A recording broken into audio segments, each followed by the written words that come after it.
Hey everybody, Preston Poulter here with Pocket Jacks Comics.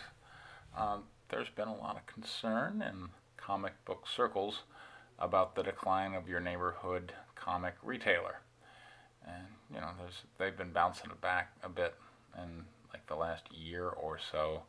But from what I understand, they're nowhere near as strong as they were back in, when I was growing up in the 1980s and so on. And of course, the 1990s, they were doing quite well also.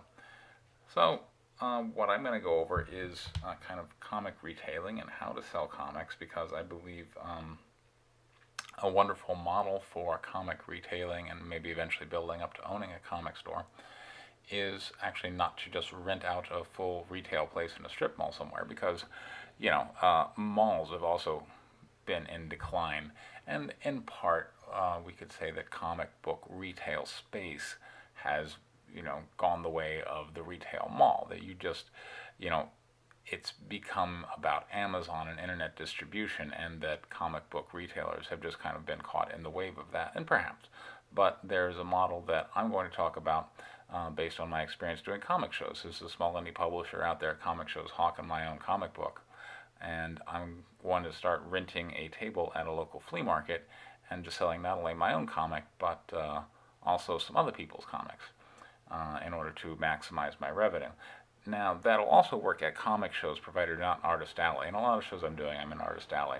What that means for the uninitiated, Artist Alley is a place where you are basically an artist, which in my case would be a writer-creator of comic books, and therefore everything on my table needs to be something that I have personally been involved in, which means I can't go selling my childhood comic book collection. So, but if I'm doing a show where I just have a regular old retailer space, then you can absolutely do this model there too, where I'm selling not only my own works, but also the works of, other people, as well as my childhood comic collection, and, whatever else I have. Now, essentially what we're talking about is going into business for yourself.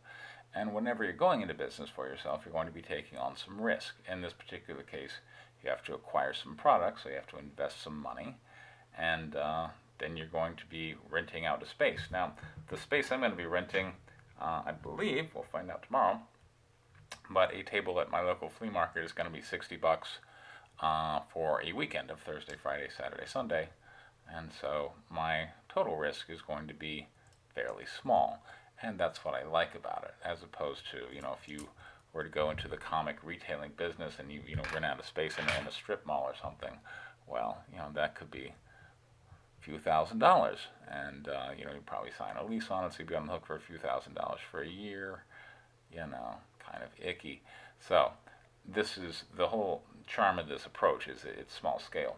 So if you fail, your failure is small, and that's the best way to fail. But I don't want to say that you're not going to be out. If you decide to try and reproduce my results, and you go out, the worst that's going to happen is you're going to be at your table rent fee, and you're going to have a whole bunch of comic books. Of course, for a lot of you out there, you probably already have your own comic books, and you could probably go and, rent a space at a flea market and just sell your own comic books. But let's first talk about what a sale is. So I'm going to be, because I'm going to be talking to people who I'm assuming are going to be entrepreneurial, let's talk just in the most basic terms about what a sale is. A sale is a transfer of enthusiasm. It's where you have something you like, and someone comes up to you and you go, "Hey, have you seen this book?" And they're like, "No, I haven't." And you're like, "Well, you should. It's a story about the two deadliest female fighter pilots in world history." And people are like, "There were female fighter pilots?" I'm like, "There sure were. Why, look, here's a picture of the number one on the back. Her name was Lily Litviak. She flew under the aviator call sign White Lily." And then I'm off to the races. I'm excited about the product. I get them excited about the product. And when they get excited about the product, they want to buy it. A sale is a transfer of enthusiasm. And, when you walk into your local comic store, and, the owner is often pretty enthusiastic about the comics there, but most of the other people are kind of, and they're down, they're checking their phones, and they're just wondering if you want to buy something or just want to go. See, that's not a sale. It's not a transfer of enthusiasm. So when you're there, particularly when you're trying to sell comics in a non-comic environment, this is not a comic store. This is, a flea market or an anime festival or something like that. It's a transfer of enthusiasm. And one thing I gotta give some props to my daughter. She was really good at this. This is a picture of her, At the very first show she was with me was in 2018, and that's a picture of her at Tokyo in Tulsa, which was an anime festival, not a comic show, in Tulsa, Oklahoma, over the summer. And I rented a table there, and there she is. Like, I took this picture coming back from the bathroom, like I took a break and she was manning the table, and when I'd come back she'd already sold some comics for me on just doing my own method. So you can see how the table's apportioned there. What I did and what I found works is I have some really good artwork, and I took the variant cover of issue 1, which is right there. It's a very emotionally engaging scene. Just so you know, the deadliest female fighter pilot who ever lived, Lydia Litviak, her father was executed by Stalin during the Purge. So what I did is I took that image and I printed up thousands of prints, and when you do that your cost becomes really low, and I just hand out those prints to people as they walk by. I'm like, here, it's free, you want it? And on the back is the information about my comic, my website, whatnot. But what I've done is I've also engaged them in a conversation. People walking by, I'm like, hey, you want this? It's free. And they'll ask me, what is it? I'm like, well, this is a variant cover of issue 1 of my series White Lily about the deadliest female fighter pilot who ever lived. You want to hear about it?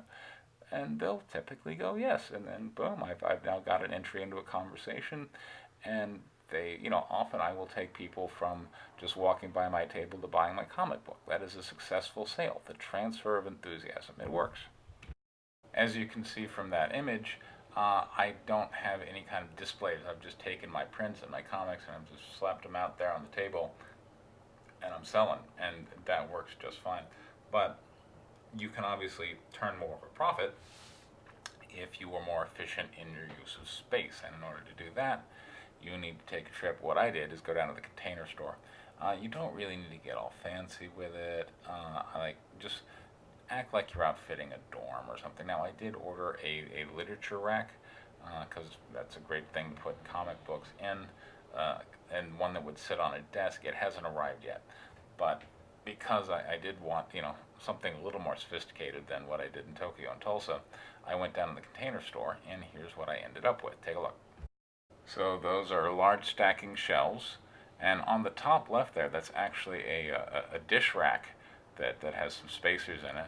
And, I don't know if I'm going to get any more dish racks, but it seemed to work okay.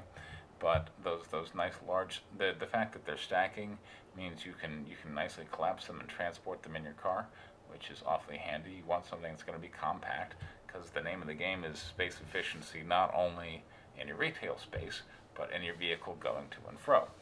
So using these stackable shelves, I've now greatly increased my total surface area that I can put product on.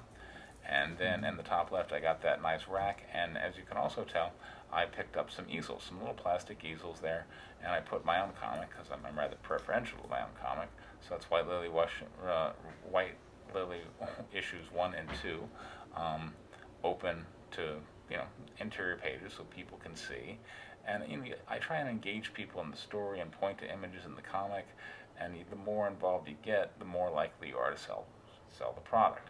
But first, just talking about maximizing space efficiency, you can go to the Container Store, pick up these stackable shelves, and some plastic easels, and that's really all you need. Fanned out around the front there are some of Peter Simidi's Alterna comics, and as I mentioned, I have ordered a literature rack so that I can be space efficient and have those on, kind of off to the side. But I gotta say, I kind of like the busy appearance that just having those comics fanned out in front of the displays adds. I may decide to keep that. I'm sure Peter Simidi wouldn't mind. And it also gives me kind of different price points, because my price point for a comic book is $5. Those big metal prints are $40, but those alternate comics got a nice entry price point at $1.50.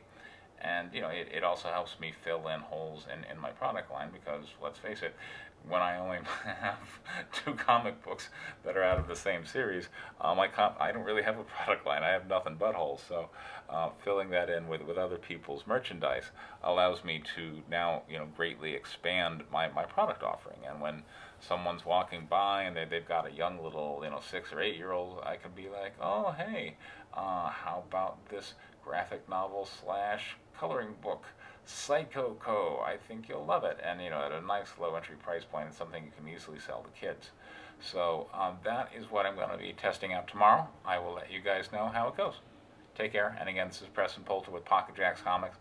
By the way, subscribe, and I also have a Kickstarter going for Guinevere and the Divinity Factory. It's a great looking comic book. I put a link there in the description. Here's the cover right here. Take a look at it. Tell me that is not the best cover you've ever seen. You're going to love that comic book. Take a look at it. Take care. Bye.